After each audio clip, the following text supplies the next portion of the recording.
Welcome back, night watchers, to Nakora Nights. December in Oregon is different. The nights are longer, the fog is thicker, and the silence feels too heavy. The forests don't sleep. The highways disappear into darkness. And the cold? It makes people see things, or maybe lets things come closer. Tonight we're uncovering 10 true Oregon December night horror stories. Real encounters that happened when the rain froze, the roads emptied, and help was too far away. A driver who stopped for headlights flashing in the woods. A cabin surrounded by footprints that didn't lead away. And voices heard calling from the fog when no one else was supposed to be there. These aren't winter legends. These are real stories from people who survived Oregon's darkest nights, and some who were never the same afterward. But before the cold settles in, tell me, where are you watching from right now? And what time is it where you are? Because December nights hit harder after midnight. If you're brave enough to face the cold with us, hit like, subscribe, and comment below, I made it through the night. Now, turn off the lights, pull your blanket tighter, and don't look toward the window. Because on Oregon December nights, you're never as alone as you think. This is 10 Untold Most Disturbing True Oregon December Night Horror Stories. Let's begin.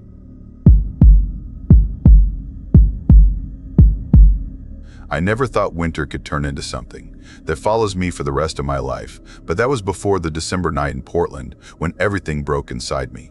Back then, cold weather felt peaceful, the kind of chill that made the air quiet and soft, the kind that let you hear cars from far away and footsteps from down the block. I grew up in a small neighborhood near Alberta Street, close enough to downtown to hear sirens, but far enough that nights were calm. And for most of my life, I was not scared of the dark, not even a little. But that was before I learned what hides in it. Before I learned that some people do not look away even when you beg inside your mind for them to stop watching. My name is Kyla, and when this happened, I was 19 and home from college after a semester that exhausted every part of me.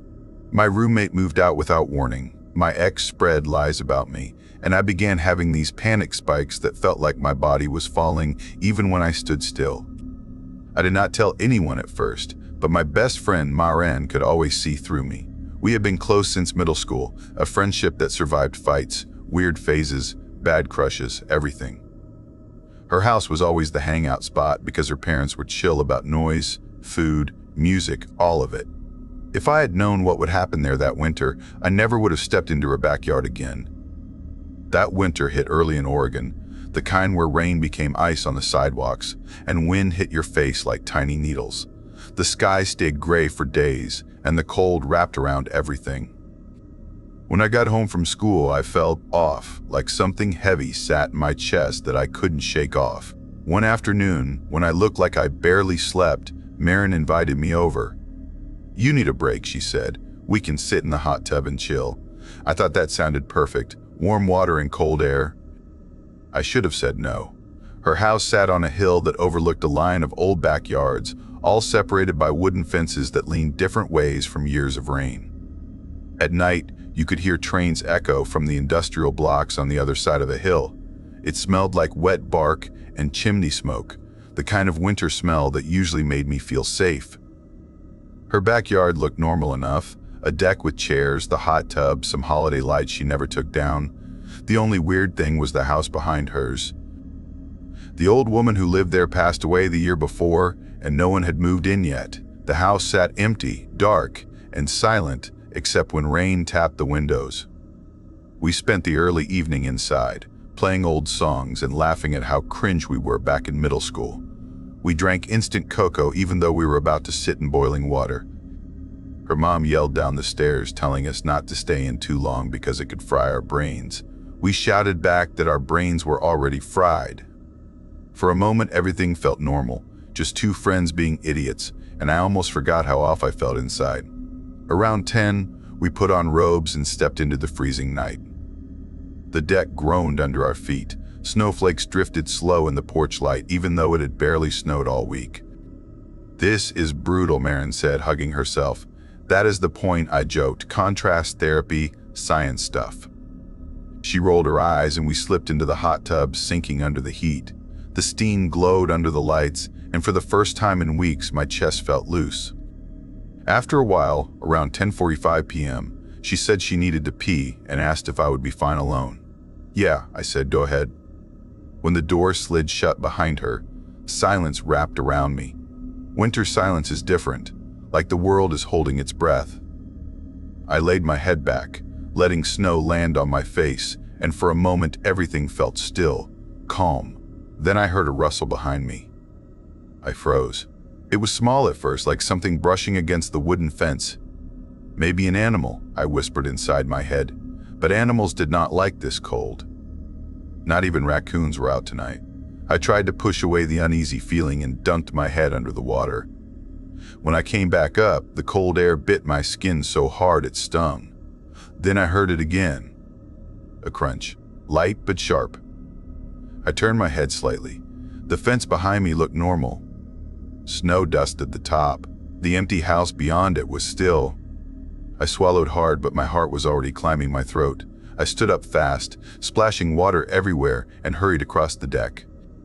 When I got inside, the warmth hit my skin and made the fear feel even worse. When Marin came out of the bathroom, she looked at me like she knew something was wrong. I told her I got cold and forgot to close the tub, hoping she would not notice my shaking hands. She sighed and said we should just shut it together. I did not want to go back outside, but I did not want to look scared either. We shut off the tub and covered it, but halfway to the door I realized my glasses were missing. I told her I would look alone, even though fear pressed against my ribs. She asked if I was sure. I lied and said yes. The porch light was the only thing glowing now. Shadows stretched everywhere. I crouched, running my hands over the cold deck, my breath shaking. I whispered, "Where are they?" under my breath. Then I heard the rustle again, closer than before, every muscle in my body locked. Then I heard a crunch, like someone shifting weight. Slowly, I lifted my head and peered through a narrow crack in the fence, and there they were. Two wide eyes staring straight at me. The whites were too bright in the dark. The stare was too still, too hungry. I did not scream. I could not. I shot to my feet and walked to the door like I was not allowed to run. When I stepped inside, my legs gave out and I grabbed the counter to stay up. When I told Marin what I saw, her face drained of color. She said her dad heard someone had been creeping around the neighborhood lately, peeking into windows. Neighbors complained, but no one had seen his face long enough to describe him. Maybe homeless, maybe someone confused, maybe something worse. That night we sat on her bedroom floor wrapped in blankets, shivering even though the heater blasted. At one point, she whispered something that still chills my bones. If he comes back, I want to catch him. For the next week, she became obsessed. Every noise outside made her rush to the window. I told her to let it go, but she would not. My sleep was broken every night by the memory of those eyes. One night, around midnight, she shook me awake, whispering that someone was outside. My stomach dropped so fast I felt dizzy. We crept to her window that faced the yard. The snow on the ground made everything brighter, like the night was glowing. A figure stood near the fence, not moving, not breathing, not human in the way it held still. My breath hitched in my chest. Marin whispered, "Holy crap," and her voice cracked.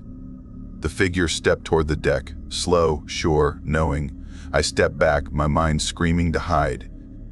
She grabbed her phone, but before she could call anyone, the figure turned and sprinted into the alley. The police came the next day.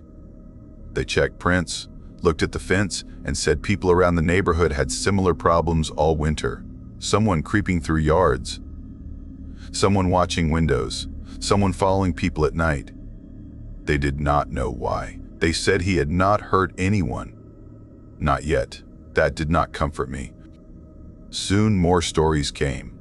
A woman took a rideshare downtown late one December night, and the driver turned into the industrial area without explaining. She said she asked where they were going, and the driver did not answer. Someone else did. A second voice from the back seat she did not know was there. She jumped out at a stoplight and ran. The CCTV from the street vanished the next day. Another girl at a bus stop blinked a message begging for help, while the man beside her answered every question she was asked. She got on the bus and never came home. People whispered about the man in the yards, saying he moved without sound, saying he watched people sleep through their windows. And through all of it, those eyes stayed in my memory. Weeks passed. The sightings grew stranger. A family found footprints circling their house. A guy said someone tried his back door at 2:20 a.m. Another woman downtown said someone pushed her into a van, and cameras that caught it disappeared the next morning like the street swallowed them. Every night after that, I felt like someone watched me, even when I was inside my house.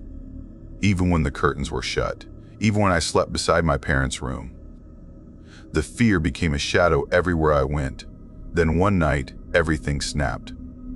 It was late, almost 1 a.m, when I heard tapping on my window, soft, even, like someone too patient to rush.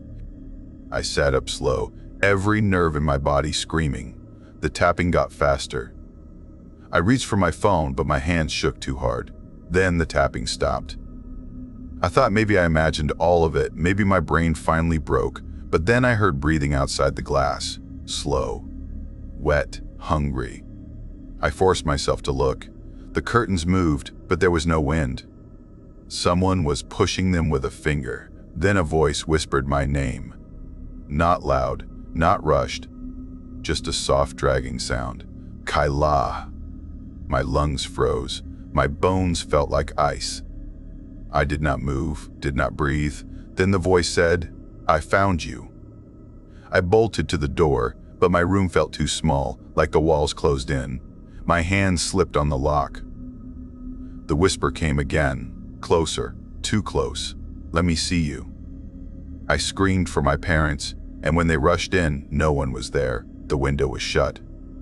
My dad ran outside, but the snow showed no footprints, no sign of life. Nothing. But I know what I heard. I know who whispered. I know those eyes in the fence belonged to the same thing that followed women through ride shares, watched girls at bus stops, erased cameras, crept through yards, and stood outside windows at night like it owned the dark. Even now, when winter comes, when the December rain hits the glass and the wind curls around the house, I swear I hear tapping again, sometimes slow, sometimes fast, sometimes stopping just long enough for breathing to start. I never open the curtains anymore. I do not want to see those wide, white eyes waiting for me. I do not want to hear the voice say my name again. And I never, ever stay awake past midnight in winter. Because that is when the world goes quiet. That is when the breathing begins. And that is when I know he is still watching.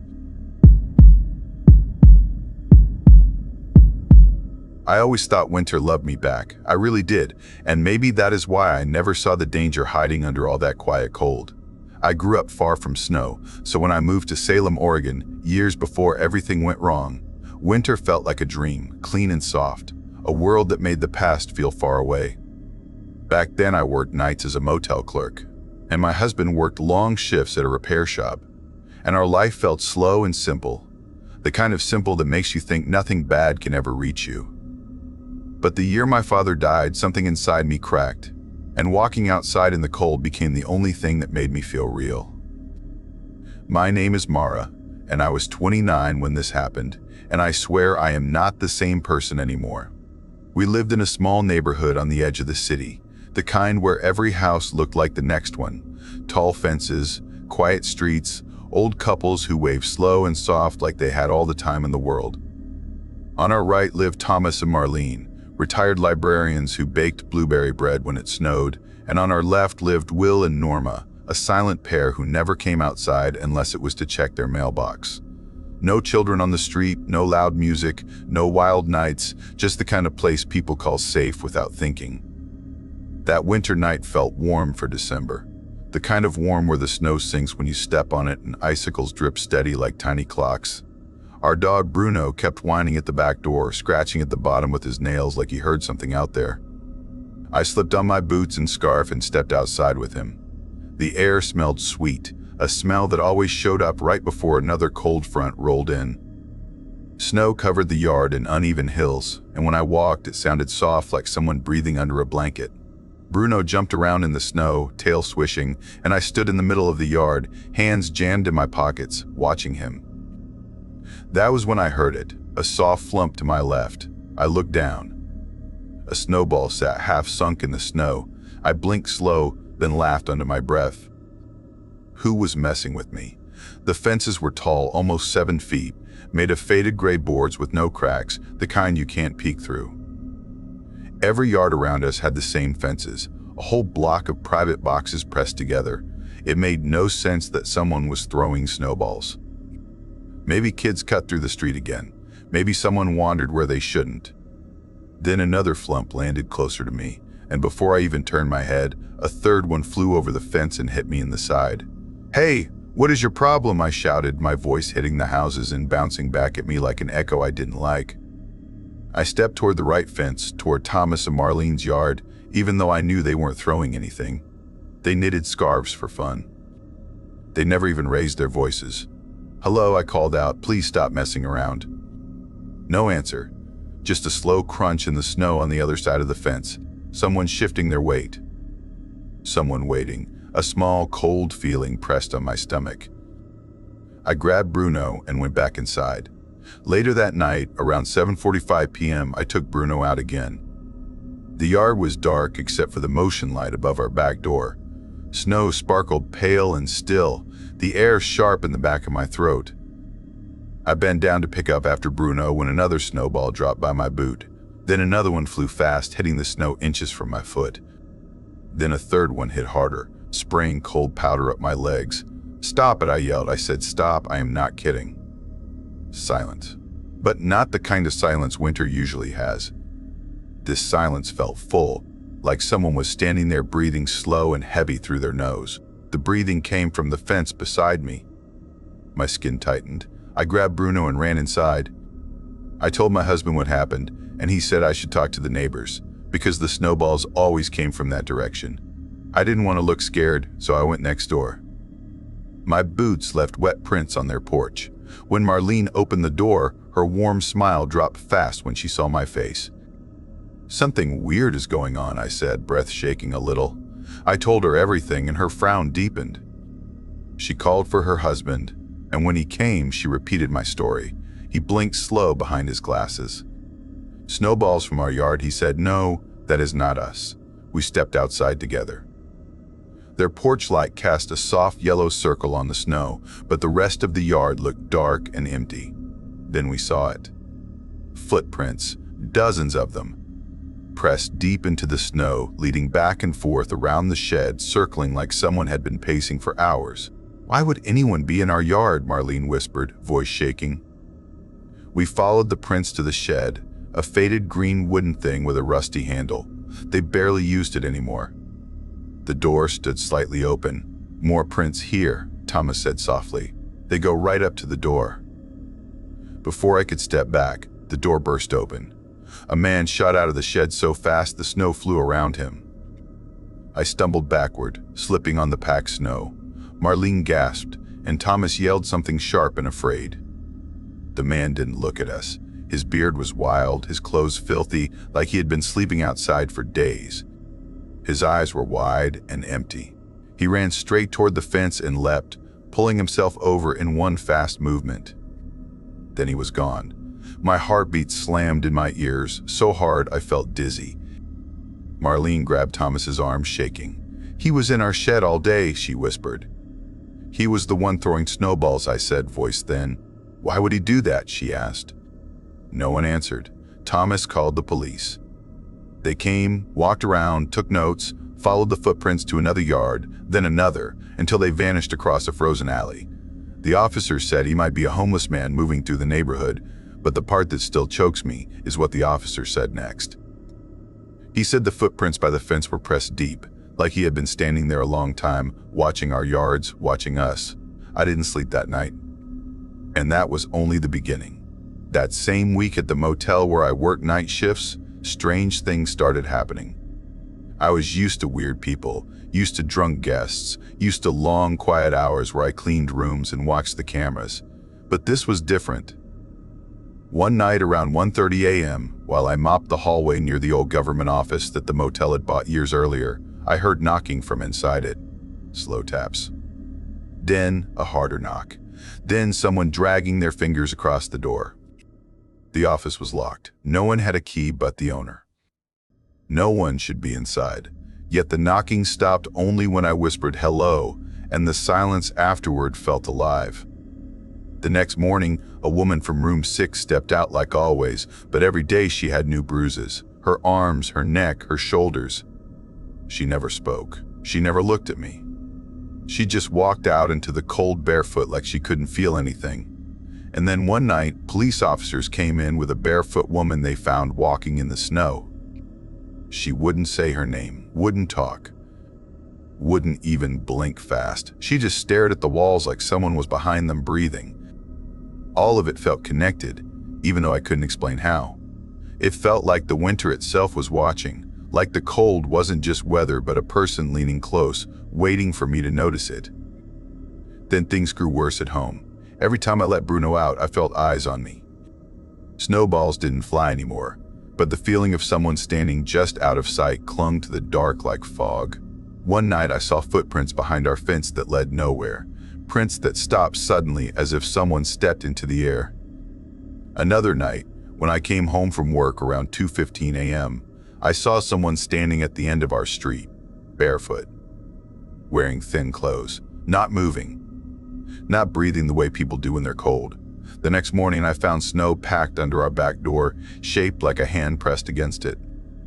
My husband didn't believe the stranger was still around until he came home early one evening and saw footprints circling our house. Old ones, new ones, overlapping like someone had been walking around and around, waiting for one of us to come outside alone.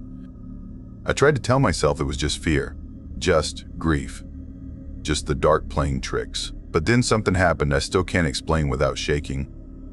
One night around 9:30 p.m., I heard knocking on our back fence, soft at first, then harder, then slow, steady taps, like someone trying to learn the rhythm of my breath.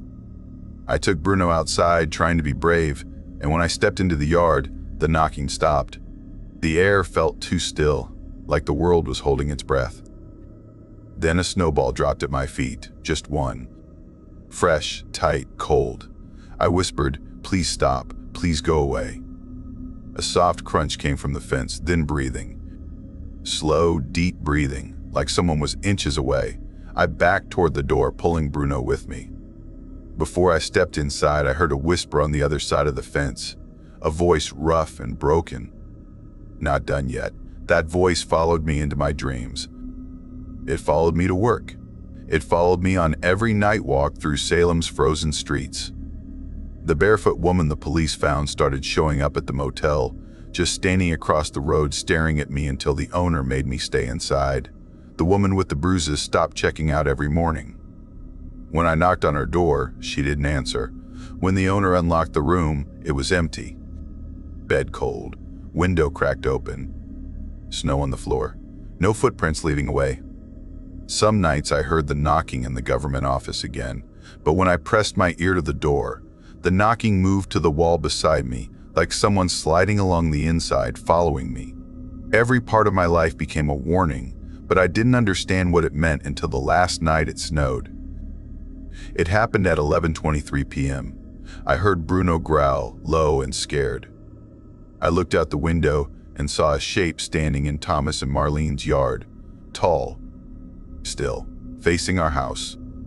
I grabbed my coat and ran outside before I could stop myself. The snow crunched under my feet and the cold air burned my lungs. The figure didn't move. "Who are you?" I said, trying to keep my voice steady. The figure took one slow step forward and moonlight hit its face. It was the same man from the shed. Same wild beard, same empty eyes. But now his skin looked pale, almost gray, like he had been frozen solid except for his breathing. He lifted his arm and pointed at me. Then he whispered something weak and thin, like the wind had to help him speak. "You opened it." I stepped back. I didn't know what he meant. He took another step. Snow didn't crunch under his feet this time. It didn't move at all. "You let it see you," he whispered, voice cracking.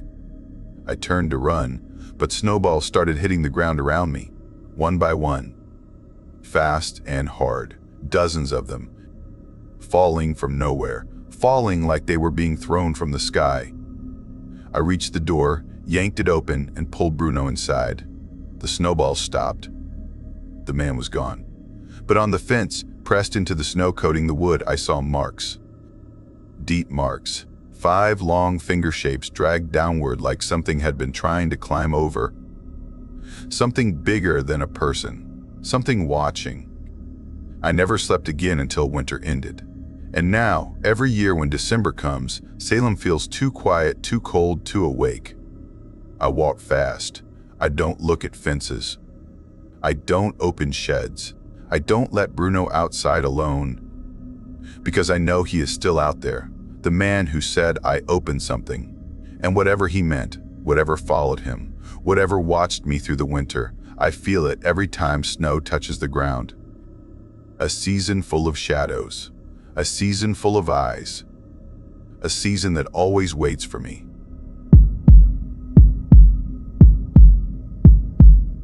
I never knew one cold month could change how I saw every face around me, but December in Eugene, Oregon, taught me that danger can look gentle, danger can knock softly, danger can feel like someone who needs help.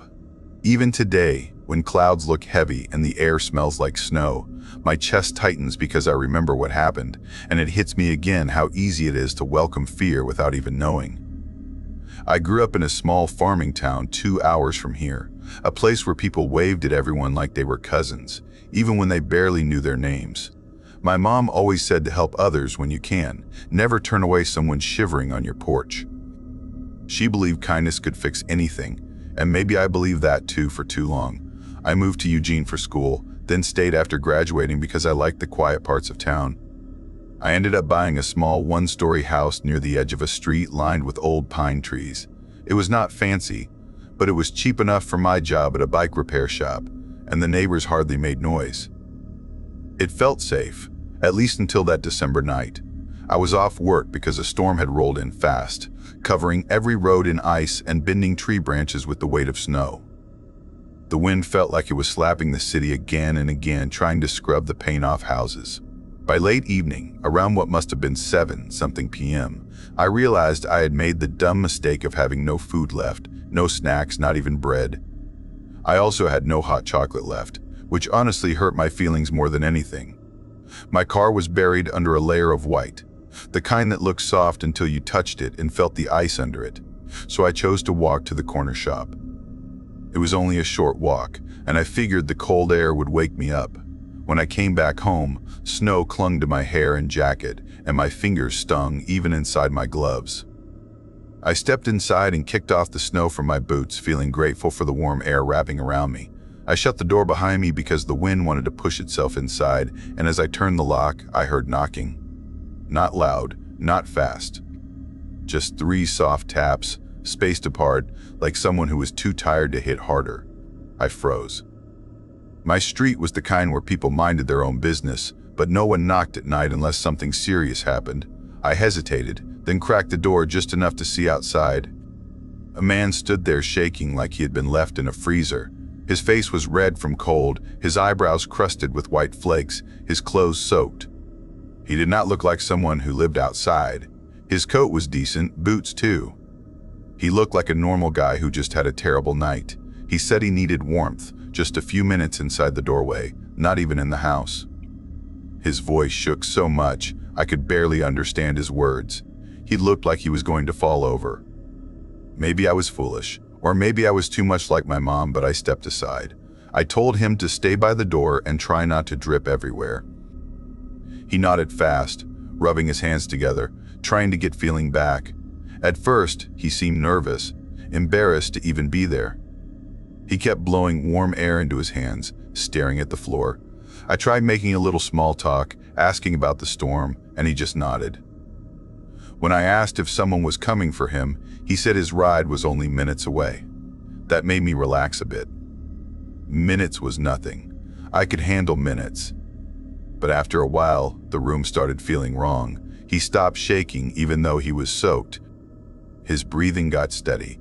He no longer looked scared or freezing. He looked focused, like he was waiting for something specific. Outside the window, after maybe 10 or 12 minutes, headlights cut through the snowflakes. 2 beams glowing through the wind, getting closer. I felt relief rushing up my throat, thinking he would leave soon. I asked if that was his ride, and he said yes, but he did not move. He did not step forward. He did not thank me. He stared out the glass like he was waiting for a signal. The car stopped in front of my house. The engine rumbled loud. Then the headlights faded to black, leaving the street in darkness. Someone got out. Instead of going around the car, the person walked straight toward my doorway through the heavy snow. My stomach dropped so fast I felt dizzy. I asked the man inside why his friend was coming to my door, but he stayed silent. I stepped back instinctively. Something was very wrong. Before I could reach the lock, the man inside moved quicker than I expected and opened the door himself. 2 men stepped inside behind him. That meant 3 men were now inside my house, blocking the exit. The 2 new men were not covered in snow like someone who had been outside for long. Their coats were dry. Their hair was neat. They had been waiting somewhere warm, not wandering the storm like they claimed. One of them shut the door, slow and calm. He looked around the house like he was checking a list in his head. Then he faced me and told me to hand him my phone. His voice was low, smooth, and somehow even colder than the wind outside. I said I did not know where it was because panic made me stupid. He stepped closer. He repeated his demand. The man behind me grabbed my arm so fast it knocked breath out of me. His grip was strong, too strong for me to fight. The first guy reached into my pockets, taking his time. He found my phone in my jacket and held it up like he had known it was there the whole time. The man behind me let go slow, like he wanted me to feel my fear spreading through me. I did not wait to think. I bolted for the open door, running into the yard like there was fire behind me. Snow slapped my face. Ice cracked under my boots. I stumbled but kept going.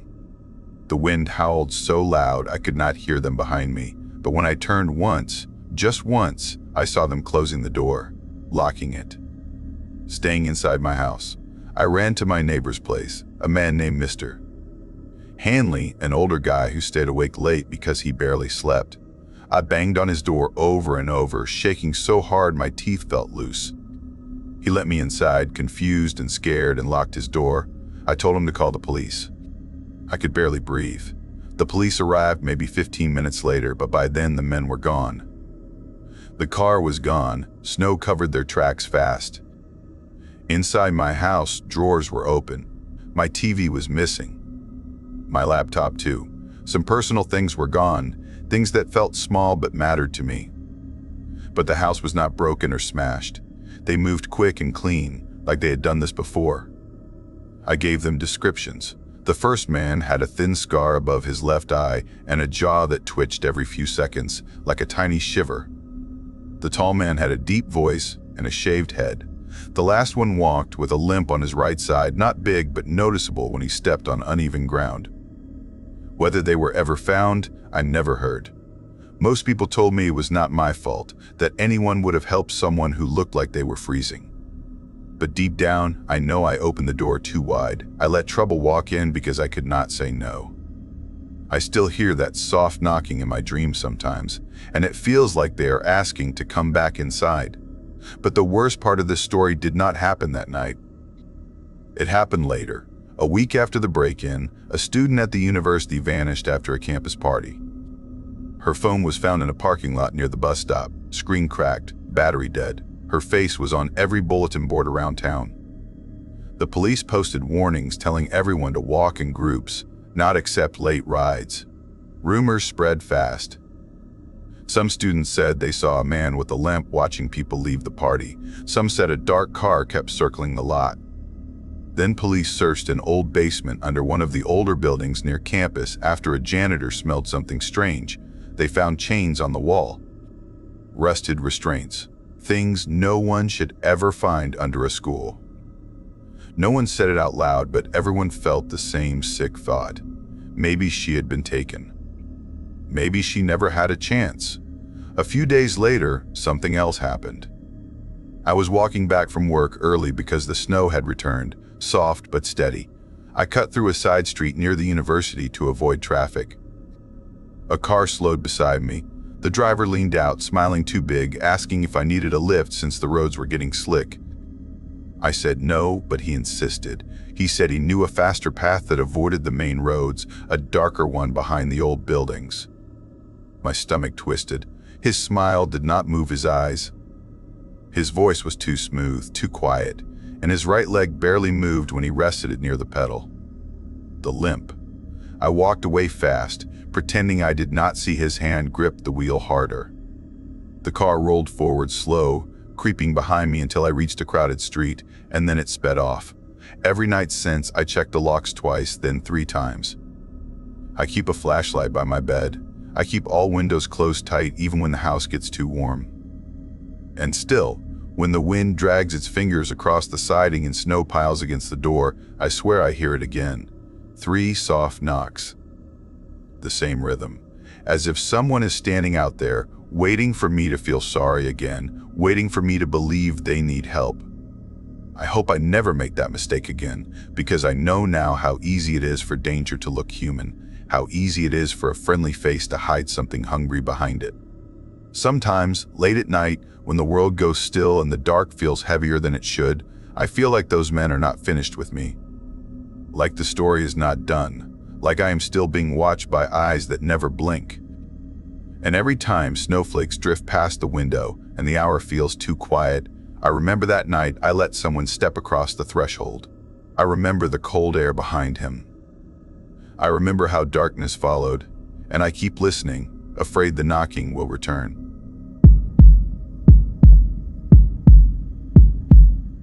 I always thought winter nights were just cold and lonely, not hungry and alive. I never believed a simple December errand in Medford could tear open a part of the world that should have stayed sealed. By the time I learned that, the snow already held my footprints like open mouths waiting to swallow me whole. Jonah Price was a quiet man who never asked for trouble. He worked as a night delivery driver for a frozen food company, his back always hurting from lifting heavy crates. His winter evenings spent pacing around the house while his wife worked late at the clinic. He was the kind of man who felt safest behind locked doors, warm lights, and steady routines. Yet that December night forced him into a story no sane person would ever want to retell. This is what he remembered, in his own trembling words, as the snow fell over Medford like a cold curtain. Last winter I had been stuck at home because of a pulled muscle in my lower back that refused to heal. My boss told me to take a break, saying I looked like a man carrying a metal beam on my spine. I hated being off work. Most days I sat with a heating pad, watching the clock, listening to the refrigerator hum for no reason, hearing the old heater click like bones tapping. My wife, Lieza, worked double shifts, so the nights felt long and empty. Sometimes I walked from window to window just to see if the snow changed shape, like it breathed. That night, the weather alert flashed across the TV telling everyone to avoid travel, saying the cold could freeze exposed skin in minutes. I wasn't planning to go out until around 7:45 p.m. when I noticed I was out of cooking oil and down to my last cigarette. I muttered to myself and dug through every drawer, hoping for one forgotten pack or even half a lighter. Nothing. Just dust, old pins, and a candy wrapper stuck to the wood. I grabbed my coat and said, "I'll be back in 5 minutes. Stop being dramatic." Our street in Medford was always quiet, but in December it looked abandoned. Every house had lights dimmed and curtains pulled, the cars resting under thick snow like they had been left for years. My old sedan waited by the curb, covered in ice. I should have scraped every window, but my back burned when I twisted, so I scraped just enough to see forward. I told myself it was fine, it was only a short drive. The engine coughed awake, white smoke puffing from the exhaust. I drove slowly past the Dart Park, the closed bowling alley, and the silent truck stop where a bathroom stall had been locked for hours earlier that week. The cops checked it and found only blood inside, no body, no footprints, nothing. I tried not to think about it, but the memory crawled up my spine anyway. I reached Parker's Corner Mart, a little store sitting at an empty four-way crossing. The parking lot had no lights, only the moon reflecting off sheets of ice. I muttered, "Great, horror movie energy, just what I need." Inside, warm air blasted my face. The shopkeeper, Rami, nodded, saying it was freezing enough to scare the ghosts out of the ground. I laughed weakly and grabbed my cigarettes, oil, and random snacks I didn't remember picking up. My hands were full by the time he rang me up.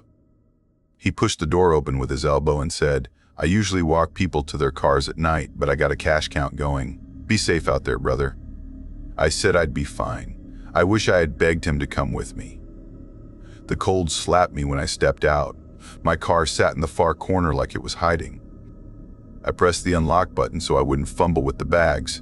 The headlights blinked, the interior lights flickered on, creating a bright spot in the snowy darkness. Just then I heard footsteps, fast ones, running. I looked up and saw two men sprinting across the intersection, silhouettes at first, heading toward the direction of the shop. They rushed past me without looking. I thought maybe they were trying to make it before closing. I opened my car door and dropped everything on the passenger seat. I sat down, shut the door, and reached for the ignition when it happened. Knock, knock, knock. Sharp tapping on the passenger window. My stomach fell. A man stood there, not one of the runners, someone else completely. He looked to be in his late 50s, wearing a soaked hoodie and jeans that clung to his legs. His smile was too wide, like he had been waiting to use it. His eyes drifted down to the door handle, and I realized with horror that the passenger door was unlocked. My shaking hand slammed the lock button. The click echoed inside my skull. The man's smile twitched, then stretched even wider. He mouthed something that looked like, "Open up." I shook my head fast, my heart punching my ribs from the inside. He grabbed the handle. He yanked it once, twice. Again and again. Each pull felt like a countdown to something I didn't want to meet. My breath fogged the air. My hand shook so bad I almost dropped the keys. I put the car in reverse. Beep, beep, beep, beep. The backup alarm screamed. I looked through the tiny scraped patch on my rear window and froze. A second man stood directly behind my car. He didn't move. He didn't speak. He just blocked me, staring at my trunk like he was waiting for it to open on its own. Panic crashed over me. I couldn't go forward without hitting the man at my window. I couldn't reverse without hitting the silent one behind me. The man at the window stopped pulling the handle. The smile slid off his face like it had been painted on. His whole body stilled. Then slowly, he reached into his jacket pocket. I held my breath. The world went silent. Even the snow paused. He pulled out a kitchen knife, not a small one. A long silver chef's knife, the kind used to carve roasts. The blade gleamed under the headlights. He lifted it and slammed the flat side against the glass. Thunk. My entire body jolted. He leaned in, breathing heavy enough to fog the window. His lips moved in words I couldn't hear but felt in my bones. "Let me in." I hit the horn. The blast tore through the quiet streets. The man behind me didn't react. The man at the window only laughed harder, his shoulders shaking, his teeth bared. The blade scraped the window, leaving tiny lines that caught the light. My chest tightened, and the edges of my vision blurred. I whispered, "Someone help me. Anybody." He slammed his foot into my side mirror, snapping it off. It spun across the ice like a dead bird. Something inside me cracked open, a fierce instinct I didn't know I had. I dropped the car into reverse and floored it. The man behind me dove aside at the last second, rolling through the snow. The man with the knife slammed his hand on my hood as I swerved around him, tires screaming. He leapt in front of my headlights, raising the knife. I aimed the car straight at him. "Move," I whispered, voice breaking. "Move." He jumped aside, the blade scratching my bumper as I shot past. The road blurred under my wheels as I sped away. Snow whipped across the windshield, the wipers struggling.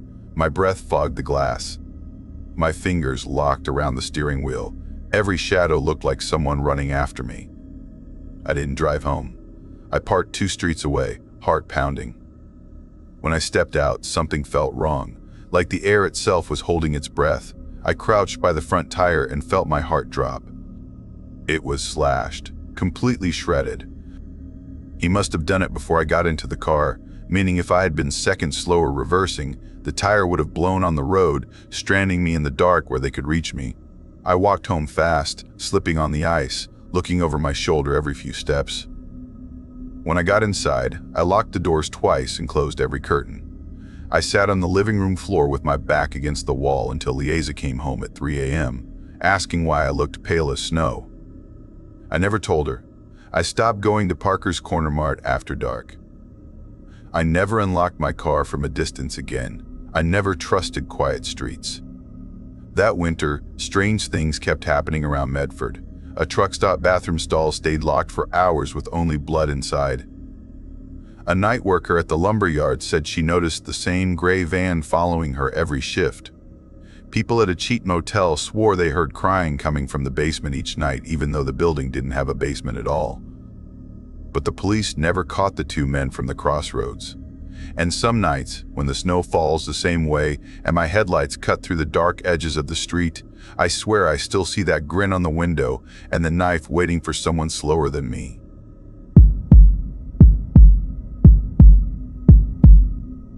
I never believed the quiet could hold its own kind of danger until the night everything changed.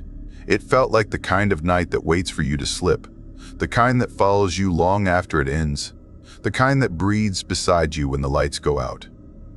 I want to start from the beginning because without the past, the things that happen later sound impossible, even to me. My name is Rowan, and I moved to Bend, Oregon for peace after my older cousin vanished one December night. I work as a part-time snowplow driver for the county, nothing special, just enough to keep the days busy. My cousin vanished while walking home from his job, only a few blocks from where I used to live. They searched the trails, they searched the frozen river, they searched the empty barns outside town. No one found him.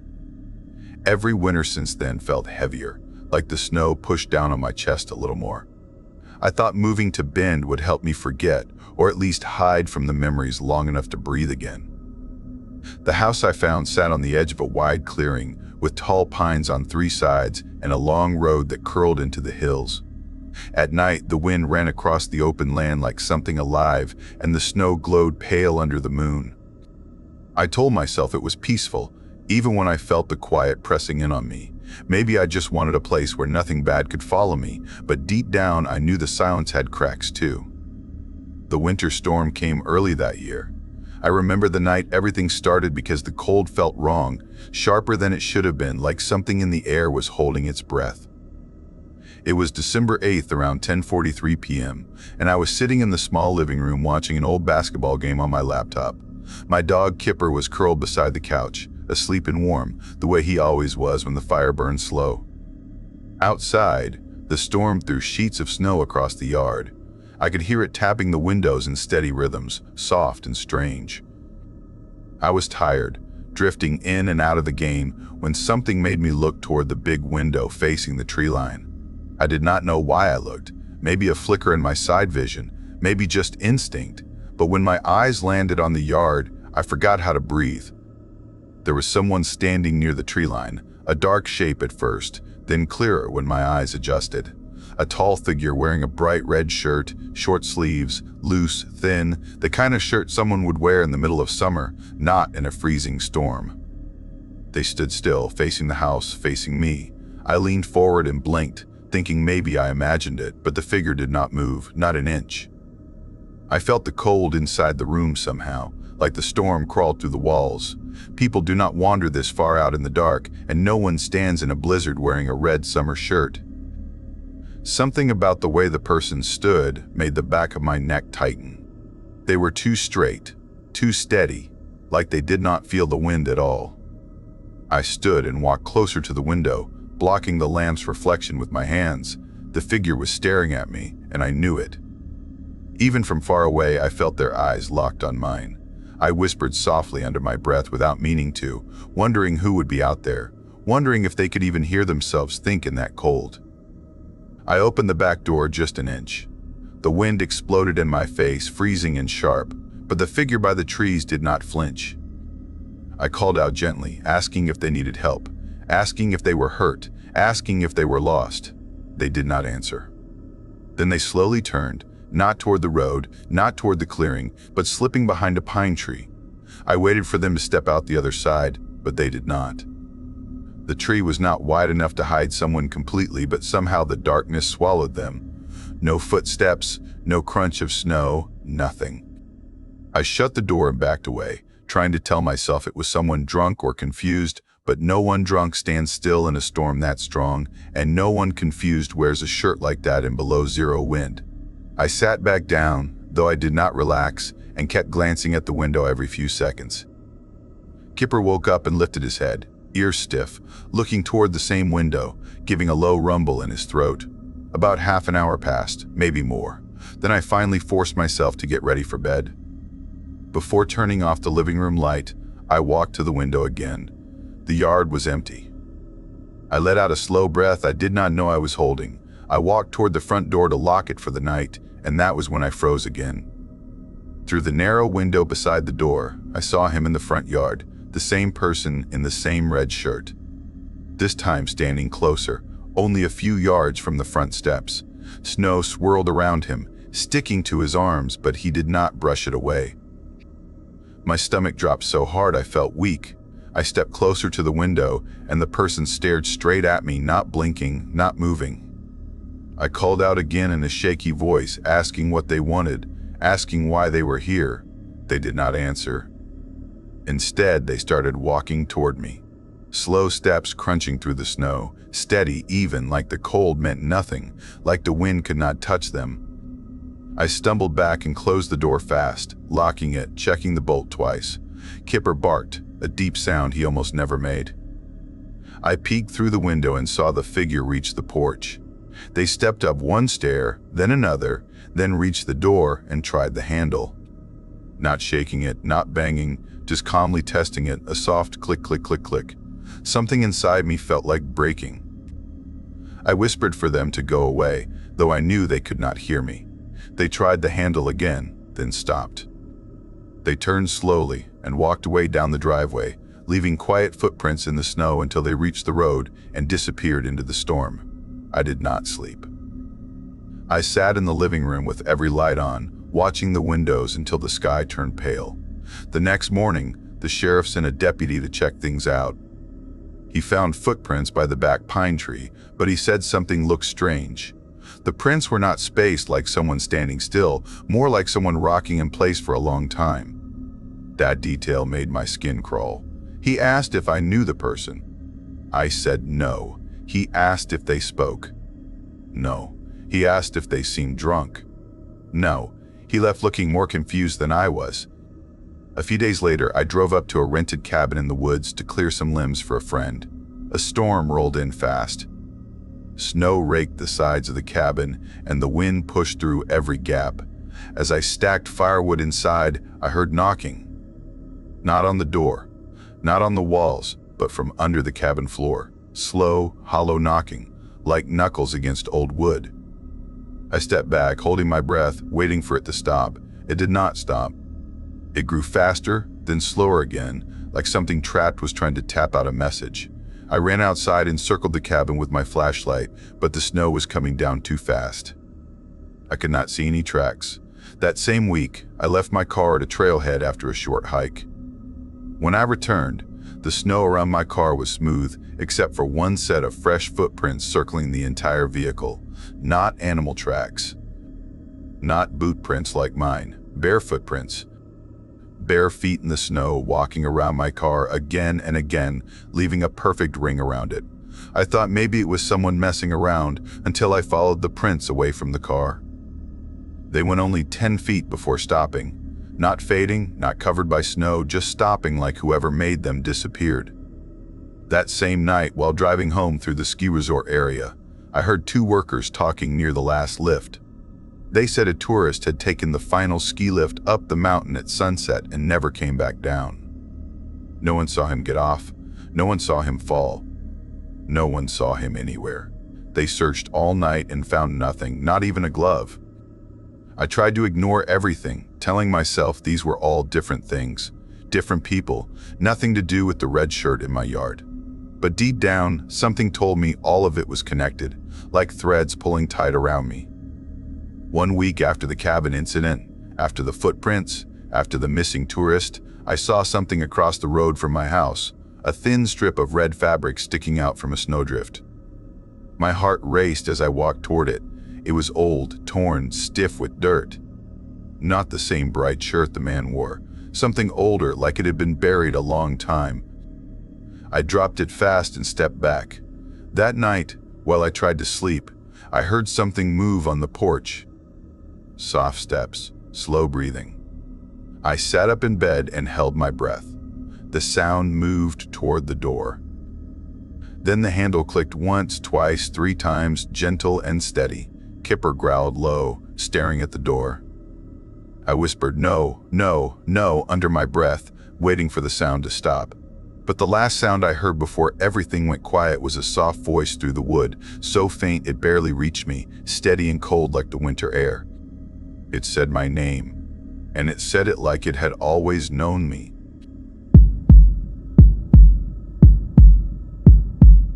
I never thought I would tell anyone this, not after the way it stayed stuck inside me like a cold nail. I tried to forget it for years, tried to leave it behind the same way you leave trash on a roadside and hope the wind takes it. But every winter it comes back, sharper, louder, like the cold air wakes the memory up again. I grew up in a small place where storms hit hard and stories hit harder, and even now when I close my eyes, I can smell wet pine and feel that December night breathing down my neck. My name is Milo, and this is the one night I still think about every single time the fog crawls in from the coast. I was not the kind of kid who looked for trouble. Trouble just liked finding me. My dad worked at a fishing dock in Astoria, Oregon, and my mom cleaned boats when the weather let her. We lived close to the water in a small old house that creaked every time the wind pushed against it. When I was young, I used to think the house was trying to talk to me. When I got older, I realized it was just tired wood and tired parents trying to hold everything together. I loved driving more than anything else. I got my license as soon as I could because the car felt like the only place where my brain stopped racing. I would drive at night with the windows cracked open, listening to the waves crashing somewhere far in the dark. Night used to feel safe, simple, quiet. Then, one night changed all of that. It started when my dad hurt his knee at work. He slipped on the wet dock near the storage crates and could barely walk. He had paperwork that needed to go to a small shipping office in a town past the ridge near Astoria, and he asked me to take it because he could not drive. I said sure, thinking it would be easy. I had no idea what waited on that road. My cousin Reed, who was 14 and always bored, begged to come because he liked the idea of a winter night drive. I told him fine, as long as he didn't talk too much. We left late, way later than we should have, and a storm rolled in from the ocean fast. By the time we got past the last streetlights of Astoria, it was close to 7:45 p.m., and the fog was thick enough to look solid. The trees leaned over the narrow road like they wanted to close it off. I kept both hands on the wheel and tried to act calm even though my stomach felt tight. Reed ate chips and talked about ghost ships and old lighthouse stories until he fell asleep with the bag still open on his lap. The fog grew heavier, and the GPS on my phone froze, then blinked out. The map would not load at all. I hit the screen again and again, but it stayed black. That was the first sign something was wrong. I told myself it was just bad signal. But then, up ahead on the side of the road, a woman stepped out of the fog. She was wrapped in a long coat, hair sticking to her face from the wet air. She lifted her arms slow, like it weighed too much, and pointed toward my car. I slowed down, confused, trying to see her better through the fog on the windshield. Her eyes looked wide, almost too wide, like she was scared of something behind her. I cracked the window, but before I could say anything, the lights flickered, dimmed, then came back. When they did, she was gone. No steps, no sound, no trail in the wet road, just gone. I kept driving because stopping felt wrong. My hands were shaking even though I tried to pretend they were not. I told myself she was never there at all. Fog can trick your eyes. That is what people say, but deep down I knew what I saw. I knew she looked real. A few minutes later I felt my eyes grow heavy. The storm made the world too dark and too quiet, and the road went on forever. I told myself I would stop for just a moment. Just a tiny moment. There was a pull-off area on the right, a rough patch of gravel with an old wooden sign that leaned sideways like it wanted to fall. I parked, turned off the engine, locked the doors without thinking, and leaned back. The heater hummed weak and tired. The cold started sliding in through the vents. Reed snored softly next to me. I fell asleep fast, too fast. I do not know what woke me. It felt like something grabbed my ribs and yanked me upward. I shot awake with no dream, no slow blinking, just instant alert. My breath felt stuck in my chest. The windshield was frosted over, not from the outside air, but from something colder, something that felt like it came from inside the car. Reed was still asleep, but something else was not. I heard a sound, a soft click, then another, then a tiny shake, like someone testing my door handle. My whole body went still. I held my breath without meaning to. Another handle jiggled on the other side. Then one behind me, then another, then another. Slow at first, then stronger, like fingers pulling, trying, insisting. Shapes moved outside the foggy windows, blurry and close. Not one, not two. More, 4, maybe 5 silhouettes shifting around the car. Thick jackets, hunched shoulders, hands pressing against the glass. I could not see faces, just shadows leaning in. My heart hammered so loud it hurt. I whispered for Reed to wake up, but my voice shook so bad it sounded like it came from someone else. He lifted his head, rubbed his eyes, and froze when he heard the handles jerk again. Someone on the driver's side leaned close enough that the frost moved from his breath. A low, rough voice came through the cold air and right through me. He said to open the door because he wanted to check if we were all right. He sounded calm, too calm, and there was something in his tone that made my skin crawl. Another voice on the passenger side spoke louder, pushing his words like he owned them. Told me to stop acting scared and unlock the door since it was cold outside. The tone was not friendly. It was not asking. It felt like a trap someone had set years ago and never bothered to hide. Reed whispered, "What do they want?" But I could not answer. I did not know, but I felt something deep inside me that did. My hands shook as I reached for the keys. I acted before I thought. I jammed the key into the ignition, stomped on the brake, and twisted hard. The engine roared alive. The shadows outside moved fast, hands slamming the windows, voices rising sharp and angry. Someone hit the back of the car. The handles rattled harder. Someone yelled for me to stop. I shoved the car in drive and slammed the gas. The tires spun, screeched, then caught. We shot forward. A shape stumbled in front of the headlights and vanished as I swerved. I did not look back. I did not want to know what they looked like or if they followed. The storm got worse. Snow blew sideways, thick and wild. The road twisted left and right, but I kept going.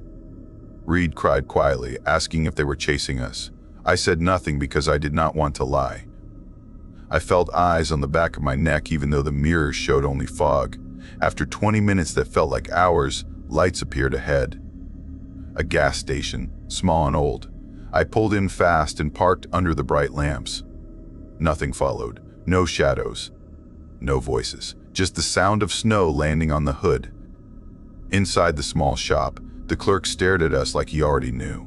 He asked if we came from the ridge. I nodded. He told us people stopped there sometimes when the fog rolled in, people who looked lost but never really were. He said they liked waiting in the dark for someone to pull over. He told us not to stop again, not in winter, not even for a second. When we reached home that night, my dad asked why we looked pale. I just handed him the paperwork and went to bed. I did not sleep. A week later, my dad needed help checking the old motel his friend owned near the harbor.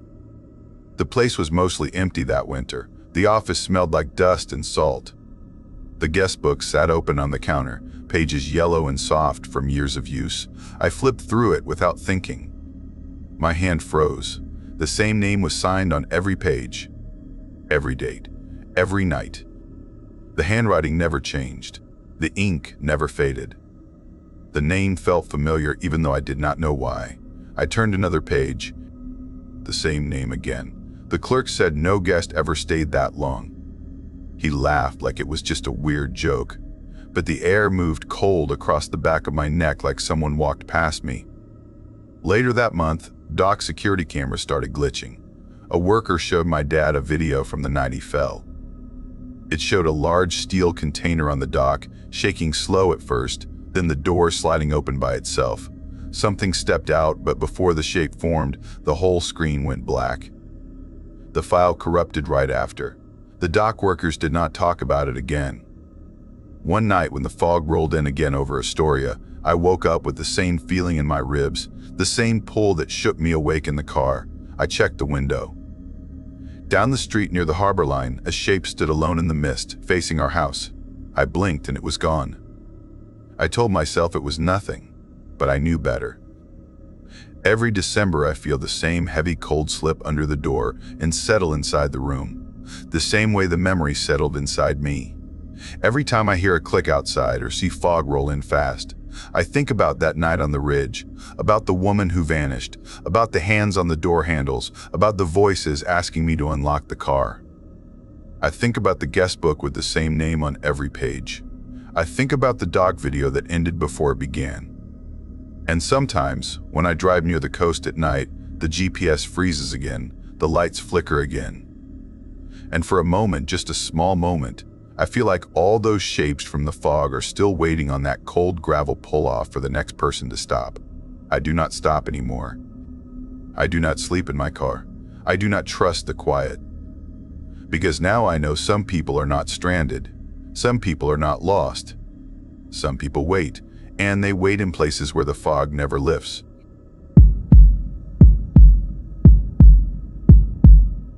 I never believed one December night could stay inside me forever, sitting in my mind like a cold hand that never lets go. I learned the hard way that some memories don't melt, they wait. I grew up in Gresham, Oregon, where winter felt alive, roaming the streets like a quiet animal, breathing frost on windows and turning every corner into something darker than it looked. People joked that our town had only two moods, snow falling and snow getting ready to fall, but even as a kid I knew the cold had moods of its own. Back then I was 7 years old, small and clueless, trusting anyone who smiled at me and thinking the world was as simple as sleds and hot chocolate. My family lived near a rundown apartment row on the east side, close to a cracked sidewalk that led straight to Pine Grove Field, a place every kid swore they knew better than grown-ups. It had a crooked sled hill, an old basketball court frozen half the winter, and a narrow line of woods that locals called the ridge trees. Adults warned us to stay where people could see us, but children forget rules the moment snow shines under sunlight.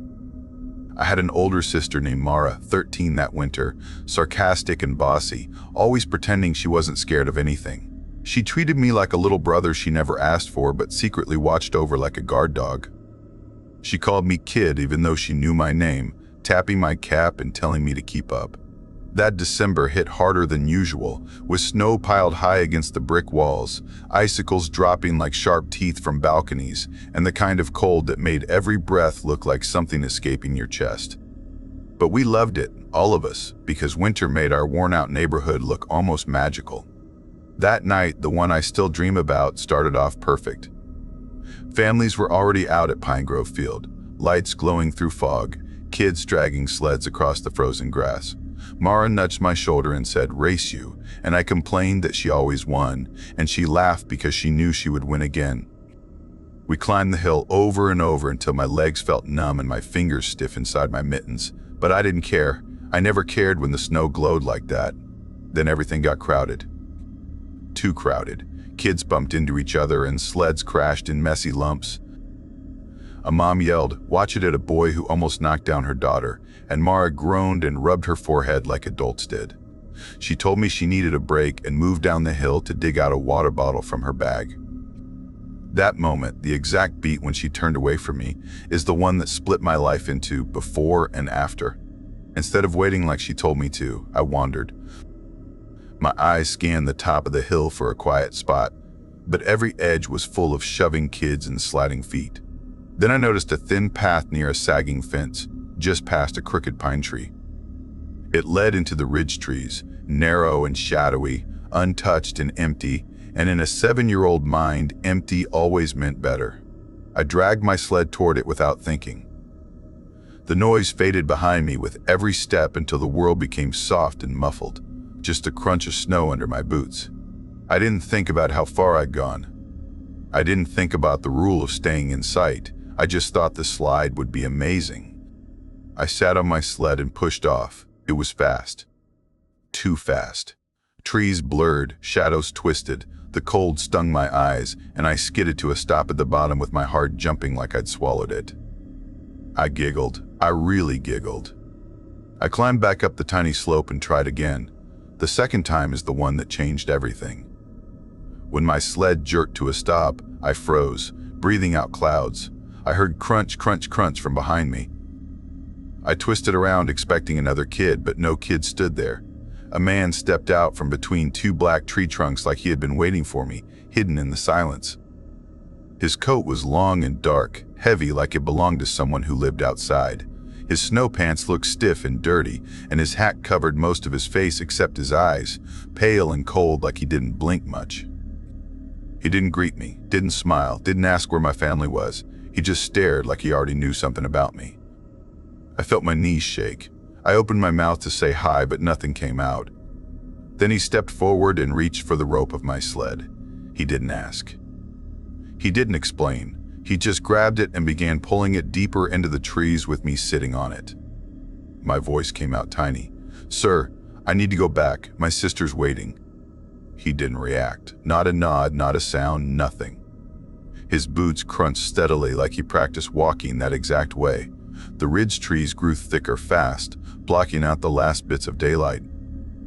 My chest tightened and I whispered louder that I wanted to go back, but he kept pulling me like he couldn't hear me or didn't care. Something in the way he moved, slow but sure, made something old inside me wake up, something sharp and frightened. I jerked my hands off the sled and scrambled to my feet. The man stopped the instant I moved, not slowly, not gradually, but instantly, like he'd been waiting for that moment. I didn't look up at him again. I just ran. Branches scraped my jacket. My breath tore out in panic clouds. The path seemed shorter than before, my feet slipping but never stopping. I heard snow shifting behind me, maybe a step, maybe not, but I refused to turn around. When I burst through the trees and saw Pinnegrove Field again glowing with lights and movement, a sob crawled up my throat. Kids were shouting, parents were laughing, and everything looked safe again. I sprinted toward the hill where Mara spotted me and yelled, "Where were you?" sounding annoyed at first until she saw my face. I bent over, trying to breathe, and pointed toward the trees. My sled is gone. A man pulled it. He didn't talk, he just walked with it. He tried to take me into the woods, her face drained of color. "Show me." She gripped my arm like she was scared I might vanish again, and we walked to the tree line together. My sled sat on the snow rope stretched like someone dropped it mid-step, but the man was gone, gone like he melted into the cold. Mara whispered, "Who was he?" but I shook my head. We left right away and hurried home, our boots thudding against frozen ground. Mom and Dad listened at the table while I explained everything, shaking so hard I spilled cocoa on my sleeve. Mom kept saying, my God, what kind of creep?" And Dad paced with his jaw clenched so tight it made his cheek jump. He snapped questions at me about touching, talking, chasing, and I kept saying no, but my voice trembled, and finally he called the police. When the officers arrived, they sounded serious, real serious, asking what he looked like, where he picked up my sled, how long he followed. They made notes and murmured to each other. A week later, Mom overheard two officers outside our apartment door whispering that I masked reports from the west side of town.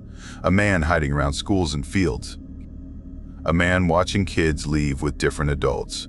A man who didn't speak but followed. A man who vanished each time someone reported him. That sentence lodged in me like a splinter I never pulled out. Around the same time, strange things began happening in our neighborhood. Neighbors started talking about a little girl from the apartment complex walking out with different grown-ups every night. But no one could tell who the adults were, or where the girl came from, or why she always wore the same coat. A night patrol officer claimed he heard knocking from inside a locked van near the grocery lot, soft and slow, but when he broke the window, no one was inside, just a pile of blankets and a pair of small boots. A missing person poster showed up on our building door with, "I am still here," scribbled under the printed photo in shaky handwriting. No one knew who wrote it. No one admitted putting it up. People whispered more after that. Doors shut earlier. Curtains stayed drawn. kids stayed home from sledding even when the snow was perfect. Something heavy crept through Gresham that winter, something that didn't like being seen. By then, I knew what almost happened to me. I knew the man didn't pull my sled to help me. I knew he didn't do it because he was confused. I knew he didn't do it because he thought I was lost. He did it because I was alone, because the trees were quiet, because no one could see us, because he picked the perfect moment and the perfect child. And for years I believed I escaped him. I believed he never found me again. But that feeling changed the night I turned 14. It was late, maybe 10:30 p.m., when I heard soft steps outside our apartment door. I froze in my bed, breathing slow. The steps didn't sound like neighbors.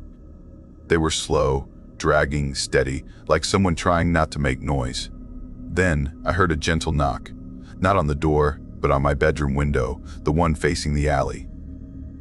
Tap, tap, tap. I sat up slowly, heart pounding. My curtains fluttered from a draft, and I thought maybe it was a branch. But the tapping came again, 3 times, soft and even. I slid out of bed and crept toward the window without breathing. The alley light flickered, shadows stretching across the glass. I reached for the curtain, my fingers shaking, and pulled it back. Nothing, just snow drifting down in the dim light. I almost turned away until I saw it. A rope, a sled rope, hanging over the window frame.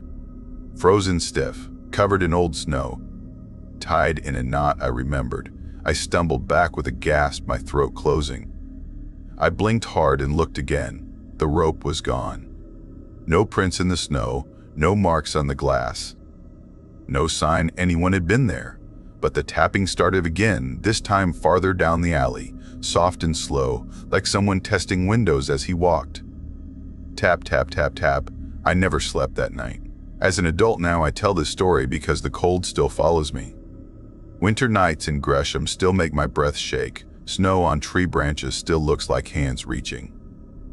And whenever I see a sled rope left behind in the snow, I feel a pair of pale eyes watching me from somewhere I can't see. I know that man never stopped looking. I know he waits for someone like me.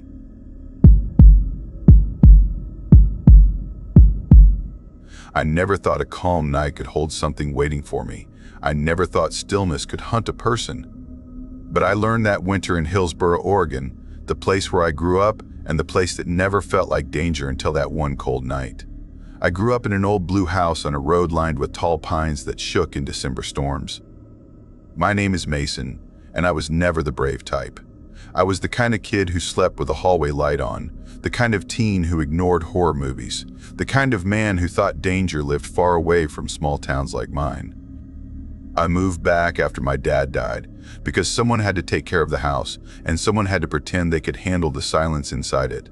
My mom moved in with my aunt. My sister stayed busy with her kids, and I stayed behind because someone had to finish the repairs my dad never got around to. For a long time, I liked the quiet. I worked at a delivery warehouse near the tech district, loading boxes and stacking shipments. It was not fun work, but it paid for food and heat, and that was enough. I did not have a wife, did not have kids, did not have anyone waiting for me. Most nights I ate leftovers, watched reruns, and fell asleep early. My house was too big for one man, but I told myself it felt safe. I told myself the wide rooms and empty halls were normal. I told myself nothing bad hides in a place you already know. I believed that until the night I learned how wrong I was. It snowed all afternoon that day, big soft flakes that made the street look calm at first but turned into heavy work by dinner time. I waited because I did not want to shovel twice. When I finally got up to grab my winter coat, it was about 7:45 p.m., the kind of hour when the sky still glows a little, but the world feels sleepy. The wind stayed steady, the cold held tight. The air felt heavy in that slow winter way that makes every noise travel farther than it should. My garage, like most on my street, was connected to the house. I hit the button and listened to the big metal door lift. My shovel leaned in the corner, bent from years of use. I grabbed my big headphones, not earbuds, but the wide ones that covered my whole ear, almost like a helmet. They were not fully noise-blocking, but close enough. I played an old playlist full of songs I did not like anymore. Shoveling took around 40 minutes. I was not rushing. The snow was soft and easy to move. A few cars drove past, too slow for comfort, like they were watching the houses instead of the road. A dog barked somewhere far behind me. The warehouse near the tech area sometimes had strange sounds at night, but that night I heard something else, something that made my back tighten. I thought it was just the wind slicing between the buildings, but later I learned people reported screams from inside that warehouse, screams that came only on stormy nights. I did not know that then. I told myself it was nothing. When I finished shoveling, I stomped my boots, walked into the garage, shut the door, took off my coat, and stepped into the hallway. My headphones were still around my neck, music playing low. That was when I heard it. A soft click, like a door closing inside my house. I stopped so fast my breath snagged. I listened again. Nothing. But it was real. A door had closed. I lived alone. No wind could make that sound. No heater could do that. No shifting board could mimic a door pushed shut by a human hand. I pulled off my headphones and held my breath. The whole house stayed still. Too still. Too still. I said hello, but I hated myself for saying it. I sounded weak, like someone who already lost. No answer came back. I moved slowly through the hall, flicking on lights as I passed them. The bright glow felt sharp, not safe. I checked the office first. Papers waited in piles. A dying plant hung low. A futon sat lonely, nothing moved. Then I checked the bathroom. Empty. The shower curtain was open, thank God, because if it had been closed, I knew I would not touch it. That left the basement. The basement was where old things went to rot. Boxes from when I was a kid, old toys with missing parts, my dad's tools, my mom's sewing kits, the kind of stuff no one throws away but no one needs. The stairs creaked loud, always louder in winter. The switch sat at the top, and when I flipped it, the light buzzed awake. Shadows stretched across the floor like hands reaching. I walked down step by step, gripping the rail. I checked the corners, the shelves, under the stairs, behind the water heater. I found nothing. No movement, no sign of anyone. The furnace hummed slow, steady, too calm for the fear climbing in my chest. When I went back upstairs, I felt stupid. I told myself it was the wind. I told myself doors shift in winter. I told myself to stop acting like a scared kid. I almost believed it. I changed into sweatpants, lay on my bed, and turned on some late-night reruns. Something simple. Something with canned laughter that made the house feel a little less hollow. I almost drifted off. Then I got thirsty. I stood, walked into the hall, and froze. The coat closet door was opening. Slow. Very slow. Just a crack. Then more. The sound was faint, a small dry groan like old wood waking up. My heart dropped so hard I nearly fell. I had not checked that closet. I knew I had not checked it. My body locked. My throat closed. I could not talk or breathe or blink. The door moved again. Then a figure stepped out. A man, my age maybe. Dark jacket soaked from the snow, mud on his boots. A knitted cap pulled low. His eyes wide, bright, scared. Not empty, not cruel, but shocked, like he did not expect to see me standing there. He lifted one hand in a small, weak way, almost like he was caught stealing bread. He said sorry in a whisper that sounded broken. He said it fast, like he practiced it.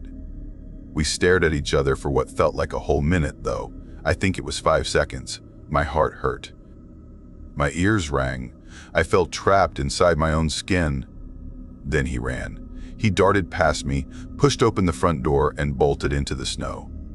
He ran down my driveway, his boots leaving sharp prints behind him, prints that dragged in strange patterns, almost like he had been dragging something too heavy to carry.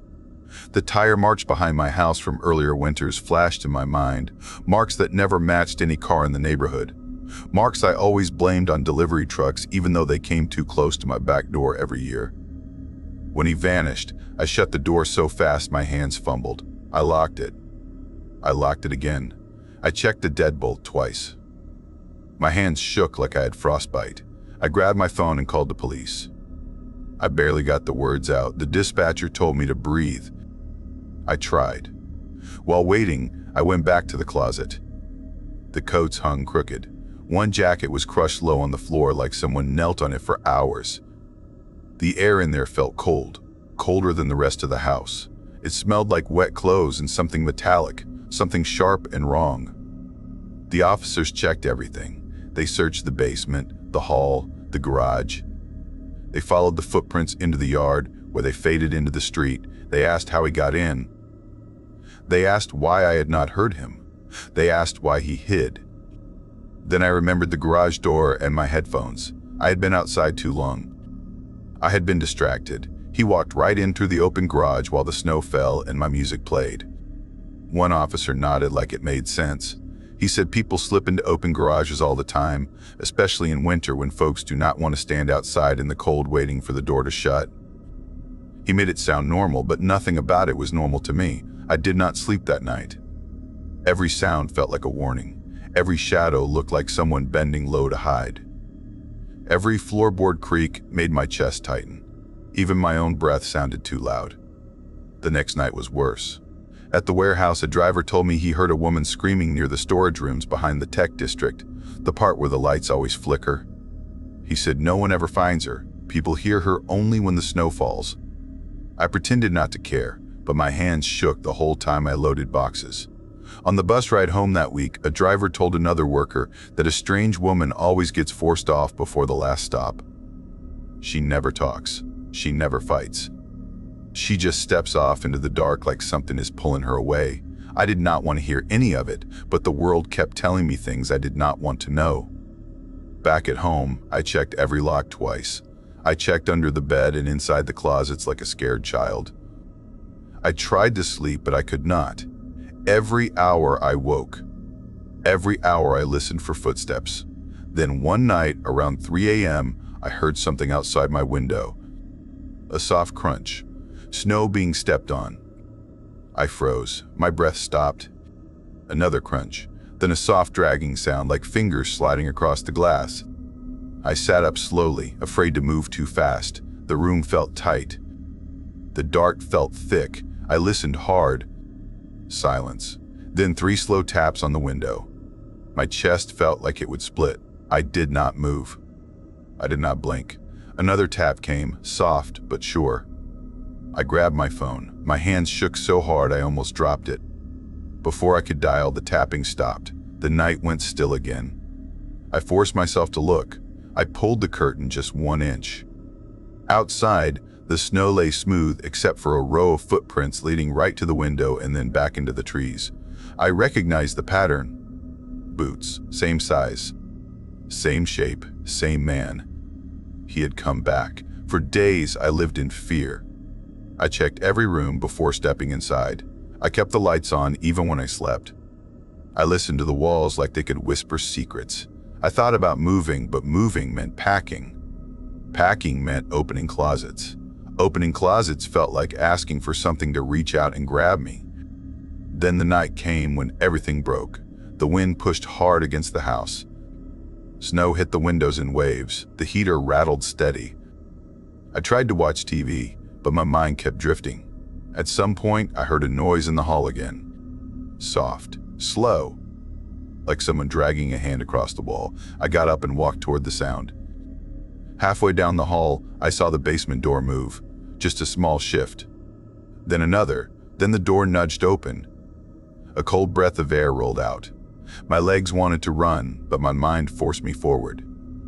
I reached the door and looked down the stairs. The light was on, but I had not turned it on. I stepped down 1 stair, then another. The air got colder the lower I went. My breath showed in front of me like tiny ghosts. When I reached the bottom, the furnace hummed. The shadows looked thicker than usual. The boxes looked moved, like someone had pushed through them. I stepped closer. Something rustled behind one of the tall metal shelves. I held my breath. Then a figure stepped out. Not the man from before. A woman. Eyes wide like she'd been crying for days. Hair stuck to her face. Clothes torn, skin pale. She looked at me like she wanted to speak, but no sound came out. Then she raised one shaking hand and pointed behind me. I turned slow. The man stood at the bottom of the stairs, blocking the way out. His eyes were wider now, darker, strange. Snow clung to his jacket like he had just stepped inside from another world. His breath fogged the air. He stepped toward me. Then the woman screamed. The lights flickered. The furnace rattled so hard it sounded like it would explode. Everything went white for a moment. And when the lights steadied, both of them were gone. The basement was empty. No footprints, no marks, no sound. Just cold air sitting thick around me. I ran upstairs, locked every door, turned on every light, and waited for morning. The police found nothing. They checked for footprints, but snow had covered the ground. They told me stress can make the mind imagine things. But I know what I saw. I still live here because I cannot leave yet. My dad's things are here. My memories are here. And something else is here too. Every December night, when the wind hits the windows and the snow falls thick, I hear footsteps in the basement. I hear soft knocks at the door. I hear dragging sounds near the garage. I hear breathing that is not mine. I check every room twice. I lock the doors. I stay awake until morning. Because once someone has been inside your home, your heart never forgets that danger can step in again anytime it wants. And I know one night they will come back for me. I know one night the door will open again.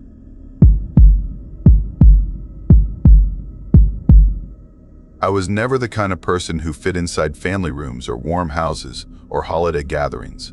I guess something broke inside me after childhood and never healed right. So by the time I grew up and everyone drifted away, I learned to stay alone because alone felt easier than pretending I belonged. My mom passed when I was still young. My dad left and made a new life far away, and I just stayed in Oregon and kept working night shifts at a small supply warehouse in Beaverton, a job nobody wanted because it paid little and the building smelled like old paint and wet metal.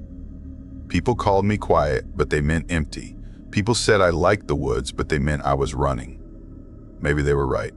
So when December came and lights went up all over town, I felt that familiar hollow feeling spreading through my chest, and instead of sitting in my small apartment eating cold noodles on Christmas week, I packed my old camping bag and drove toward the edge of town where the hills start rising and the air gets sharp in your nose.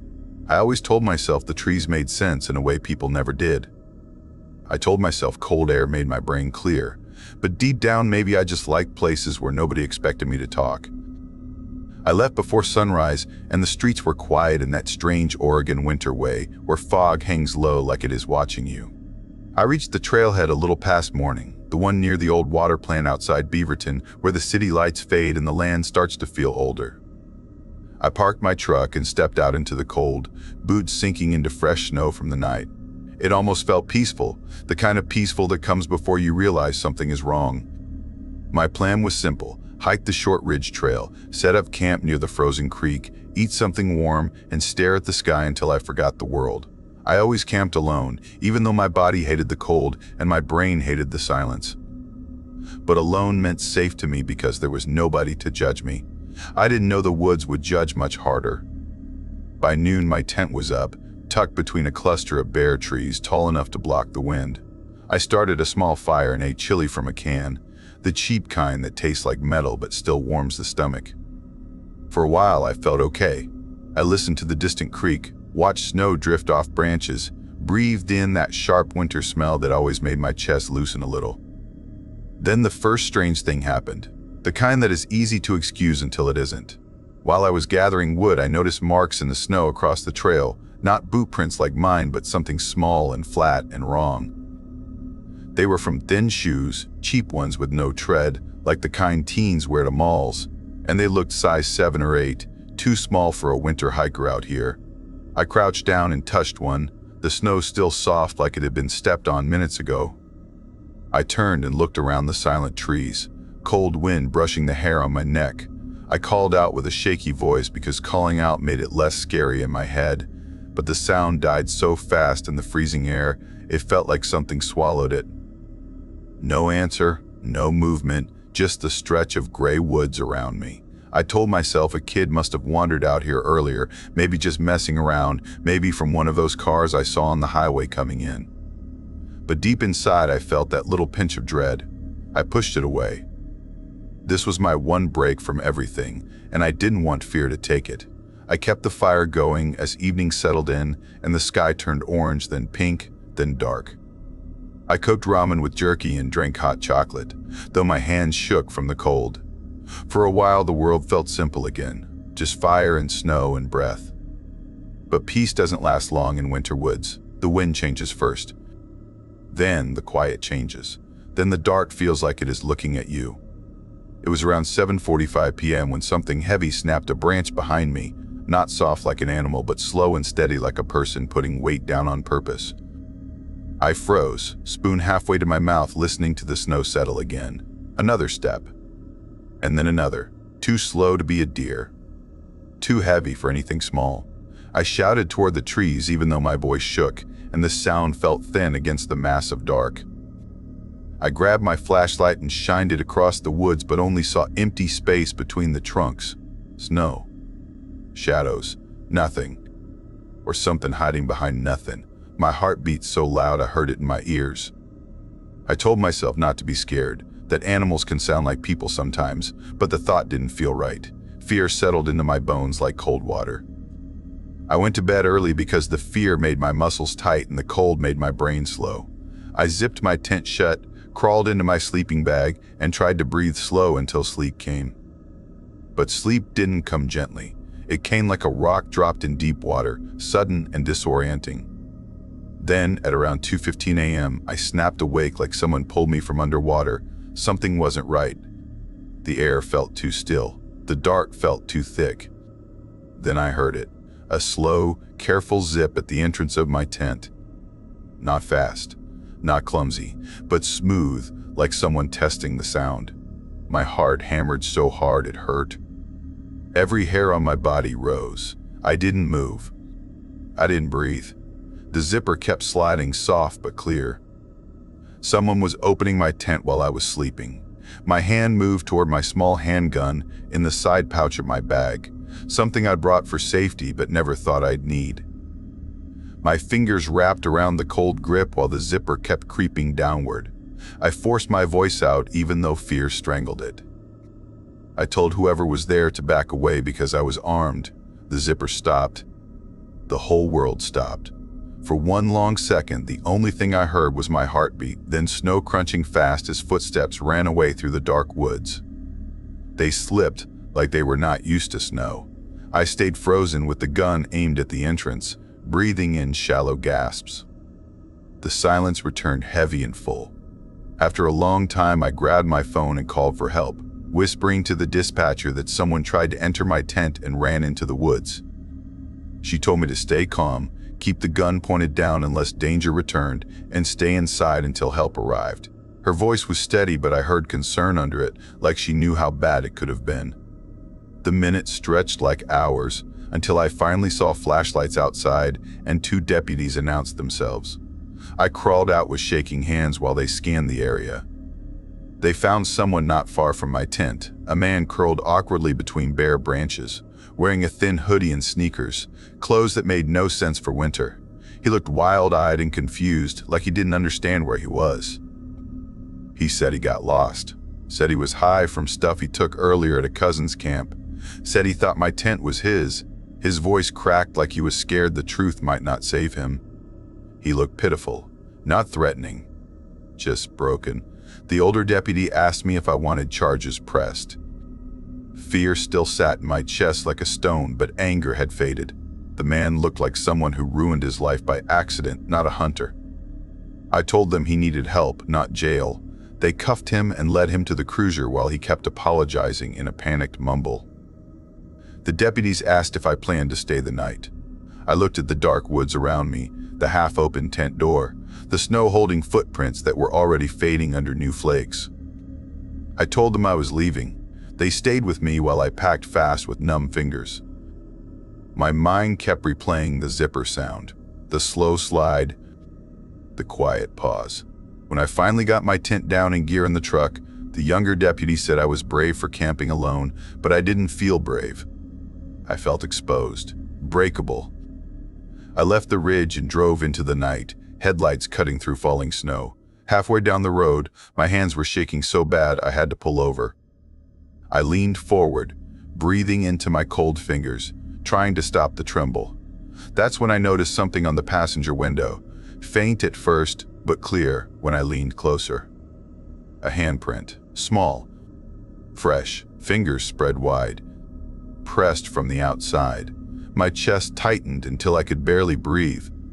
The man they took was bigger than me, taller, with large hands and heavy shoes. His tracks didn't match the small sneaker prints I saw earlier. And he didn't leave kid-sized marks on glass. That handprint belonged to someone else. Someone smaller, someone quieter. Someone who had been close enough to my truck to touch it while I packed. Someone the deputies never saw. I wiped the print away with shaking fingers and kept driving without stopping again. Snow fell harder. Trees blurred past. Darkness pressed in from every side. I didn't go back to check the woods. I didn't want to see what might have been hiding there, watching. Because the person who opened the tent ran. But the one who left the handprint never ran at all. In the weeks after, every sound at night made me jump. Sometimes when the world was quiet, I swore I heard that soft dragging zip again, slow like someone testing if they could slide into my life without me noticing. I tried telling myself it was just the wind, just anxiety, just winter settling in strange ways, but deep down I knew better. Around New Year, a teenager in Beaverton went missing in a mall parking lot after closing hours, pulled into a car by someone the cameras never saw because the hallway cameras were found covered on purpose. A woman in a nearby town vanished during a fake night job interview after someone led her into a locked basement. The news talked about strange footprints near old parks, thin shoe prints, small prints, wrong prints. Sometimes at night I wonder if the same small hands touch their doors too, if the same quiet steps followed them from the dark corners where the cold holds its breath. If whatever watched me that night decided to watch them next. And sometimes, when my apartment is too quiet, I hear a soft brushing sound near my front door, like fingertips testing the surface, searching for a way in, waiting for the right moment when I forget to lock something. The sound isn't loud, it isn't fast, it is slow, careful, patient, just like that zipper in the woods. I don't go winter camping anymore. I don't drive lonely roads at night. I don't trust footsteps behind me, because in Oregon, in December, something walks that does not freeze and does not fear and does not want warmth. It only wants doors that open easily. It only wants people who think they are alone.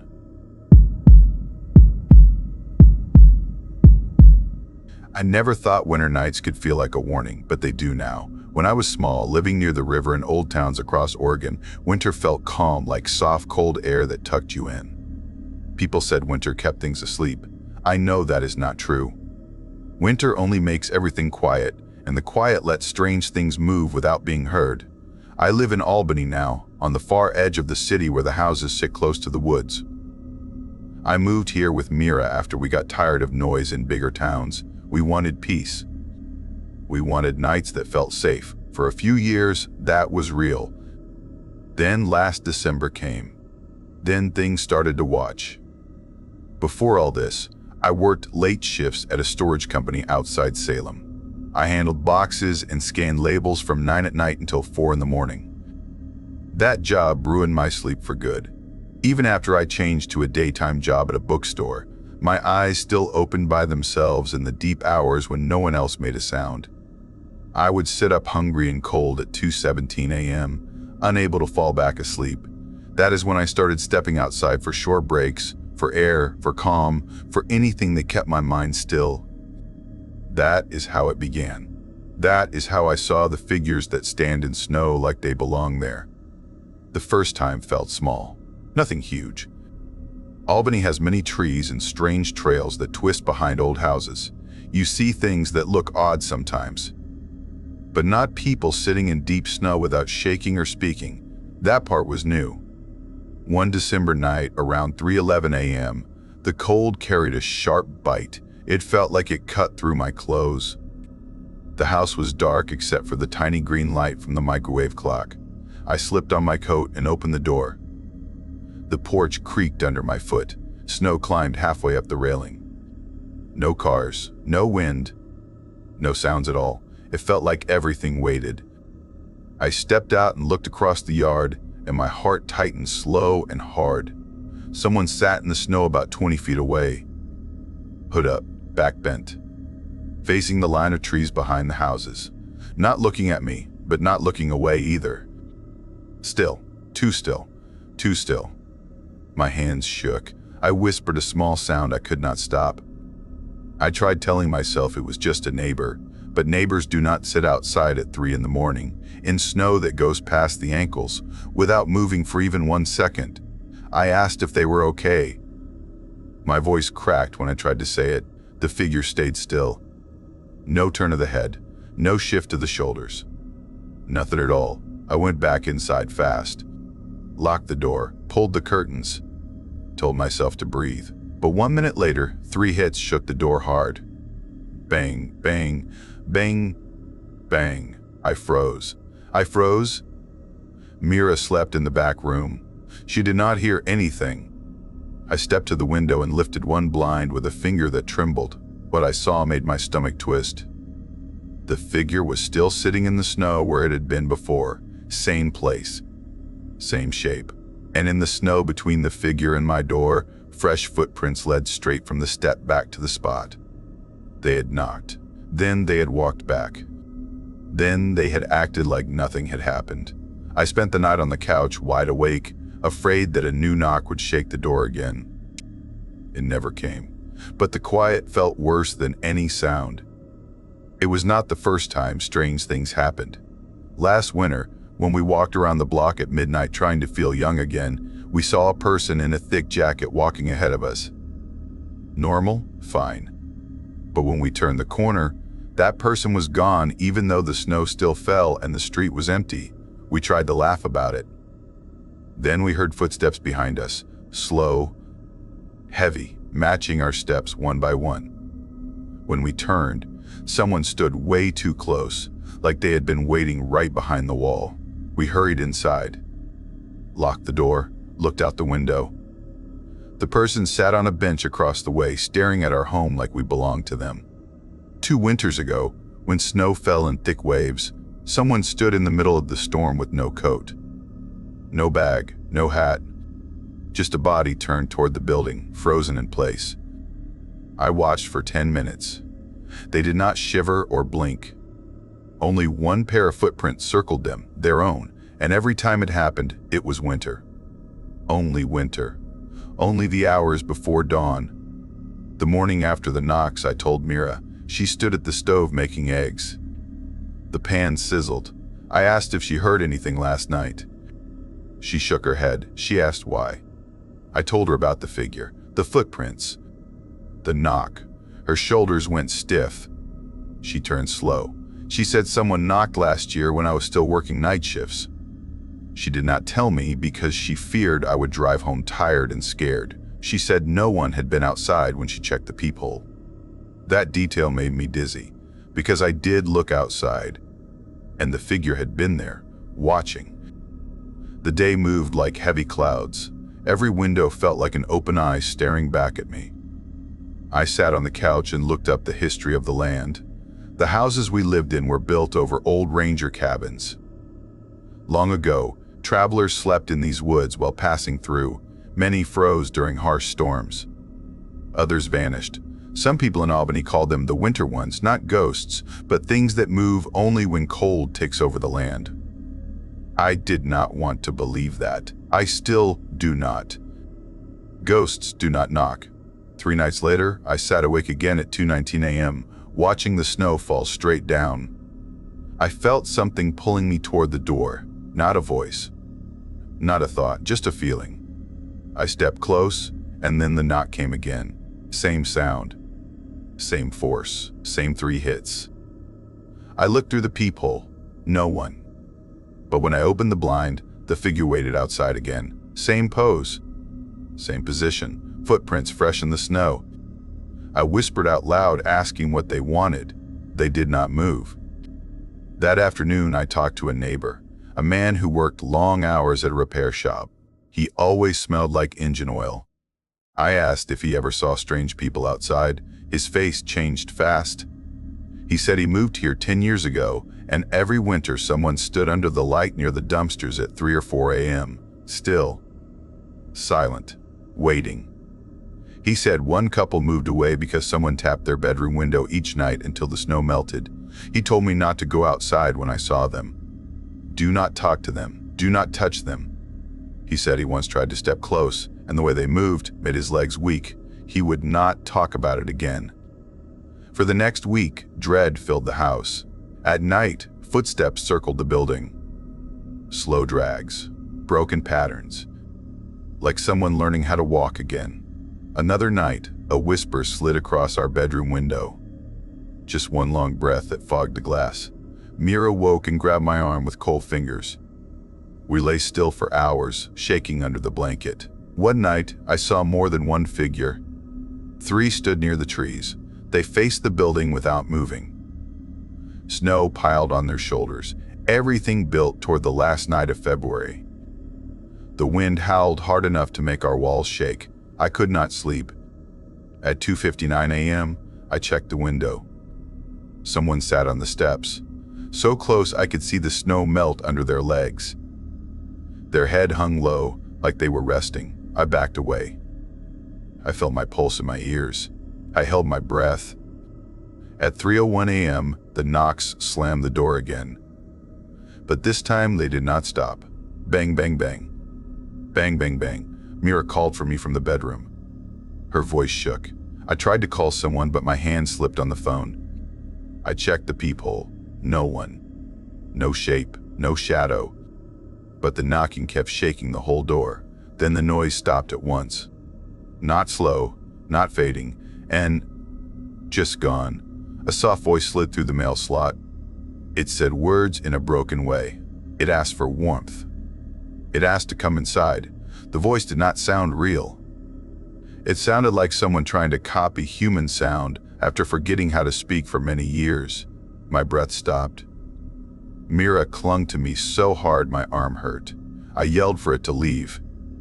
The footsteps outside changed. A slow scrape, a slow scrape. A slide, a shift, a shift. Something crawled or stepped or dragged across our porch. When the noise stopped, I lifted the blind again. 5 figures stood around our building in a rough circle. Their hoods tilted upward like they smelled heat coming from our home. They did not move. They waited. By sunrise, everything vanished. Snow covered all prints. The yard looked untouched, but when I stepped outside to clear the stairs, I found one handprint on the railing. Too wide, too long. Fingers sharp like something that grew wrong. Ice formed inside the grooves of the print. I pulled my hand back fast. The cold stung my skin as if the memory of that touch lived in the metal. When I looked toward the trees, something shifted fast behind one trunk, not running, not scared, just stepping out of sight. Like it knew it would return. Now winter has come again. 2 nights ago, I heard the first knock. Last night, I saw one figure near the road facing our home. Tonight, the sky holds no wind. Snow falls without a sound.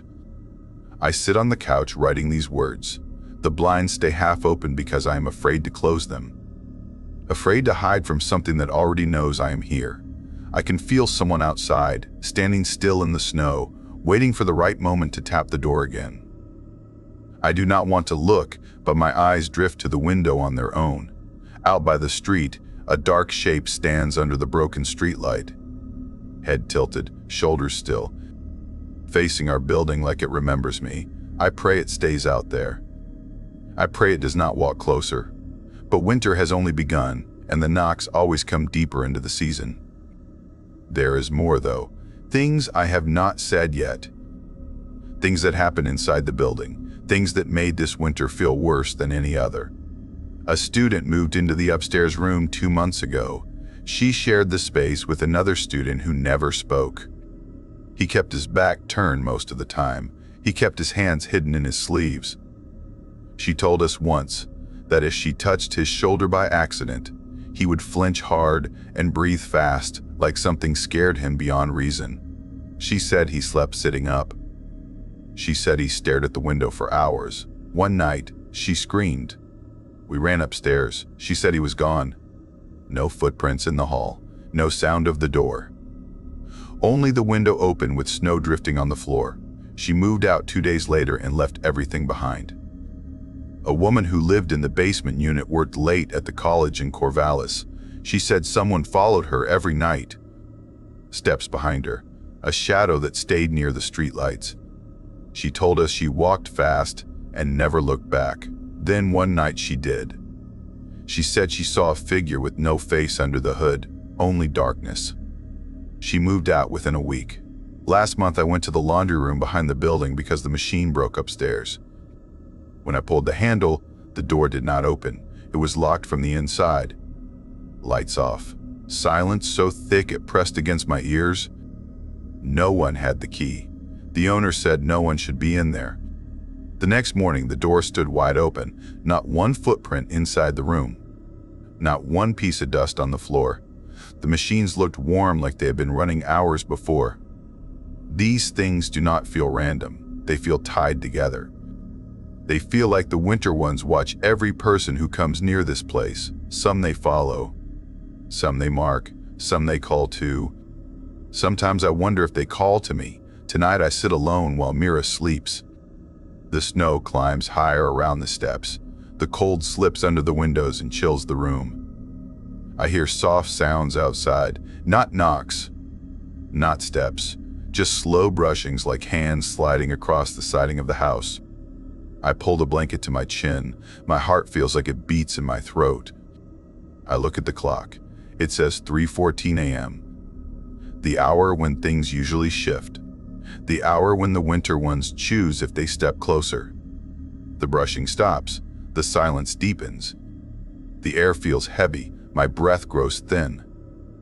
Someone stands outside the window. I can feel it even before I turn. My eyes slide slowly toward the glass. A shape stands inches from the blind. Not lifting a hand, not leaning in, not leaning in. Just waiting. I want to run. I want to scream. But my body locks like the cold has reached inside my bones. The figure stays there for a long time. Then I hear the soft hit of snow beneath feet. A slow step back, another step, another, until the shape fades into the dark. I breathe again. I wipe my face with my sleeve. I think it is over for the night, but then 3 soft knocks tap the door. Not loud, not angry, not rushed, just a warning that winter wants something. I do not move. I do not breathe. The room holds its breath with me. The knocks stop. Silence returns, but I know they are not gone. They never leave for long. They are patient. They wait for the cold to sink deep into the house. They wait for the moment I am too tired to think. They wait for the dark to get thicker. This winter is just starting. The snow is getting deeper. The nights grow longer. And I feel something inside me changing. Like the cold is teaching me how to listen to the shadows outside. Like the dark is learning my name. I do not know how long I can stay here. But I know one thing. When the winter ones knock again, they will not knock to ask. They will knock to enter.